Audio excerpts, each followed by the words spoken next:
पिछले साल सकल घरेलू उत्पाद हमारा 8.7 था। मतलब इतनी खुश होने की जरूरत नहीं, सरकार तो बहुत खुश हो रहे थे, लेकिन वो लो बेस पे था, क्योंकि उससे पहले हमारा जो सकल घरेलू उत्पाद था, जो जीडीपी था, जो विकास दर था, उसका भारी संकुचन हुआ था। वो -6.6 था, -6.6।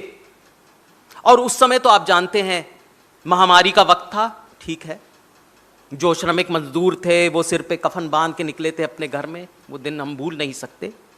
बहुत भारी संकुचन हुआ था। लेकिन उससे पहले, एक साल पहले, मैं याद दिलाना चाहता हूं दोस्तों, उससे पहले भी हमारी आर्थिक स्थिति कोई तंदुरुस्त नहीं थी, बहुत खराब थी। और इसीलिए महामारी के वक्त में कहा जाता है कि हमारा जो परफॉर्मेंस था वो इमर्जिंग इकोनॉमीज में सबसे खराब था। इसी वजह से, क्योंकि महामारी से पहले भी हमारी जो आर्थिक व्यवस्था थी बहुत ज्यादा खराब थी। उस समय हमारा जो विकास दर था वो 3.7 था। तो आप देख रहे हैं किस तरह जब से मोदी सरकार आई है, नाकाम रही है, हमारा जो विकास दर है वो गिरता चला जा रहा है। नोटबंदी एक वजह है, आप जानते हैं नोटबंदी ने तो आर्थिक स्थिति को बिल्कुल ध्वस्त कर दिया, बर्बाद कर दिया। और उसकी वजह से एक तरह से जो गिरावट आई है उसमें तेजी आई है। तो इसका असर क्या हुआ, मैं आपको बताता हूं इसका असर क्या हुआ। और हम अभी जीडीपी की ही बात कर रहे हैं। एसबीआई की एक रिपोर्ट के मुताबिक 2017-18 में जो असंगठित क्षेत्र है, जो इनफॉर्मल सेक्टर है, जहां पर हमारा 90 से 95% श्रमिक बल जहां पर काम करता है, वो सेक्टर, उसका योगदान हमारे सकल घरेलू उत्पाद में, हमारी जीडीपी में करीब 50 से ज्यादा था योगदान। 92 करीब, हाँ 50 करीब था। वो गिरकर अब एसबीआई के मुताबिक गिरकर 20 से कम हो गया है। दिक्कत यह भी है कि सरकार इनफॉर्मल सेक्टर, असंगठित क्षेत्र के आंकड़े भी नहीं पेश कर रही। तो हमें पता ही नहीं कि उनकी समस्या क्या है, वो जो संकट है कितना व्यापक है, ये तो पता ही नहीं। ये दूसरी एक समस्या है। इसी तरह सरकार के ही रिपोर्ट से, और मैं सरकार के आंकड़े दे रहा हूं, उन्हीं की रिपोर्ट से, जो एमएसएमईज हैं, 6000 के करीब एमएसएमईज, 5907 एमएसएमईज 2 साल में बंद हो चुके हैं। तो आप देख रहे हैं कि कितना भारी संकट है।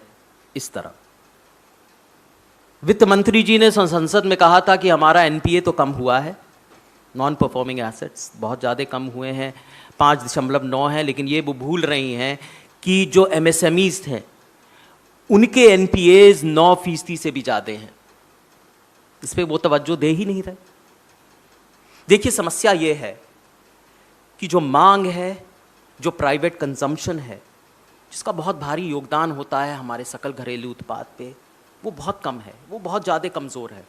और जब तक मांग नहीं होगी तो कारखाने चलेंगे नहीं, जो कारोबार चलेंगे नहीं, कारोबार चलेंगे नहीं तो लोगों को रोजगार मिलेगा नहीं, रोजगार मिलेगा नहीं तो लोगों के घर में, उनकी जेब में तनख्वाह आएगी नहीं, तनख्वाह नहीं आएगी तो पैसे नहीं होंगे, पैसे नहीं होंगे तो मांग नहीं होगी, और जो अर्थव्यवस्था का जो पहिया है वो चल नहीं पाएगा, वो हमेशा जाम रहेगा। तो ये तो बहुत भारी समस्या है। यह एक मुख्य समस्या है अर्थव्यवस्था की पहिया जाम होने की। कारोबार अब निवेश कर नहीं रहे क्योंकि मांग है नहीं। जो ब्याज दर कम थे उसका फायदा उठा के वो अपनी बैलेंस शीट्स मजबूत कर रहे हैं, निवेश नहीं कर रहे। और सिलसिला जारी है, आंकड़े आपके सामने हैं। मैं इतना कहूंगा कि जो हमारा करंट अकाउंट डेफिसिट है वो भी बुरी हालत में है, वो 2.8 है। जो हमारा ट्रेड डेफिसिट है वो बढ़ के 8.1 हो गया है। जो बैलेंस ऑफ पेमेंट्स पोजीशन है वो बहुत ही ज्यादा खराब है। करीब $90 बिलियन एक साल में इस मुल्क से जा चुके हैं, आयात निर्यात में विसंगति है,